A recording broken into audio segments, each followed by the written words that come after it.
దేవుని సినిమా దేవుల సునేము పట్టణంలో ఉన్నటువంటి ఆ స్త్రీ ఎందుకు గర్వాలుగా ఎంచబడింది అనేటటువంటి మాటను మనం ధ్యానం చేస్తున్నాం.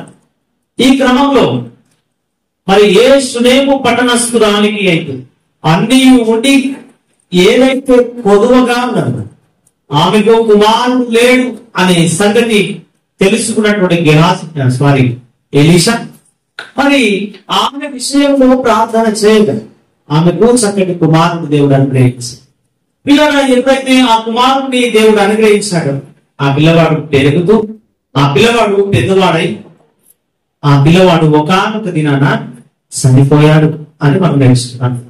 చనిపోయినటువంటి ఆ పిల్లవాడి విషయంలో తల్లి ఏమాత్రము ఏడవక ఏమాత్రము కన్నీరు కాంచక ఆ పసివాన్ని ఎలీషా ఉండేటటువంటి మేడగదికి తీసుకొని వెళ్ళి ఆ మేడగదిలో ఎలీషా పడుకొని ఉండేటటువంటి ఆ మంచము మీద ఆ పిల్లవాడిని పడుకోబెట్టి బయటికి వచ్చి ఆ డోర్ వేసి తలుపులేసి దానికి సీలుకు పెట్టేసి ఆమె కర్మేలు పర్వతం మీద ఉన్నటువంటి ఎలీషా దగ్గరికి పోయి, అయ్యా నా కుమారుడు అయితే చనిపోయాను, నేను నా కుమారుడు కావాలని నేను అడగలేదు కదా, నాకు కుమారుడు కావాలని నేను బతిమాడలేదు.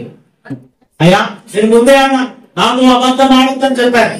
అయ్యా కానీ సమయంలో నా కుమారుడు ఇచ్చాను, ఎంతో సంతోషము ఎంతో ఆనందం. ఆ పసివాడిని పెంచాను, పెద్దవాడిని చేశాను, కానీ ఆ పిల్లవాడి రోజు చనిపోయాడు అని ఆ సునేమి గారు ఎలీషా కాళ్ళు పట్టుకొని బతిమలాడుతున్నదంట. దేవునికి స్తోత్రం. హల్లెలూయా.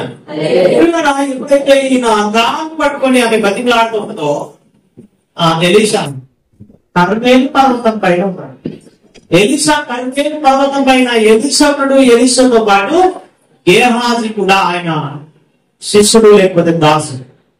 ఆయన దగ్గర ఉండేటటువంటి గేహాజీ కూడా కర్మేలు పర్వతం పైన ఉంటాయి. పిల్లరా ఈ చనిపోయినటువంటి పిల్లవాడి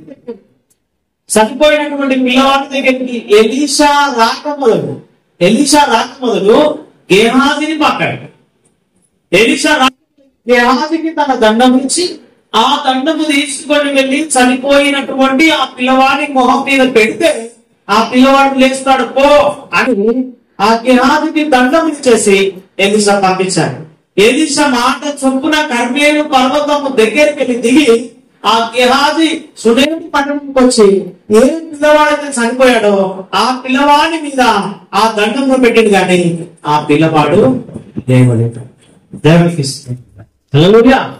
ఆ పిల్లవాడు లేవలేని చేత ఈ గేహాజీ తిరిగి ఎలీషాను ఎదుర్కొన్న పోతా ఉంటే ఆ కర్మేలు పర్వతం మీద ఉన్నటువంటి ఎలీషా కూడా కర్మేలు పర్వతమును దిగి ఆ పిల్లవాడిని దగ్గరికి వచ్చి ఆ పిల్లవాడిని కాపాడినట్టుగా పరిశుద్ధ గ్రంథంలో రాయడం కదా.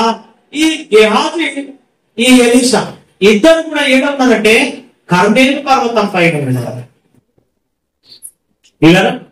ఈ కర్మేలు పర్వతము పరలోకమైతే ఈ ఎలీషా ప్రభువైన యేసుక్రీస్తుకు సాదృశ్యమైతే గేహాజీ ధర్మశాస్త్రమునకు సాదృశ్యం. దేవునికి స్తోత్రం. హల్లెలూయా.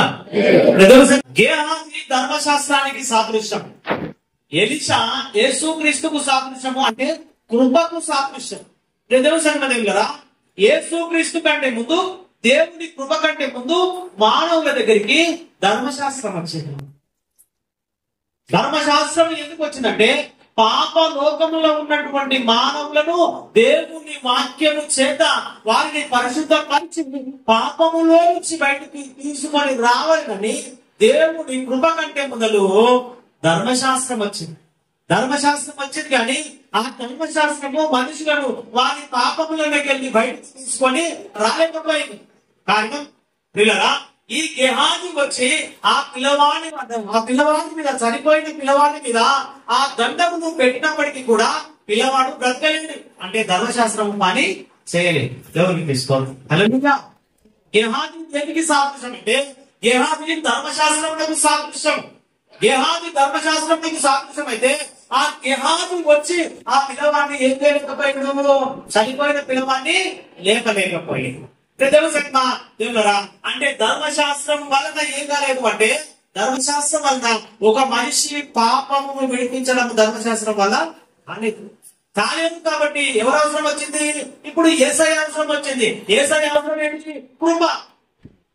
దేవుని కృప ద్వారా ఆ ఎలీషా వచ్చి ఆ చనిపోయినటువంటి సునేము పట్టణస్థురాలు కుమారుణ్ణి ఆయన లేపగలిగాడు. అంటే ఆయన కృప ద్వారా మనుషుల పాపములను కడగగలడు, మనుషుల పాపములను ఆయన తీసి పారగలడు. అంటే ధర్మశాస్త్రము చేయలేని పని ఎవరు చేస్తారు? దేవుని కృప చేస్తారు. దేవునికి ఇస్తూ ఉంటారు. హల్లెలూయా.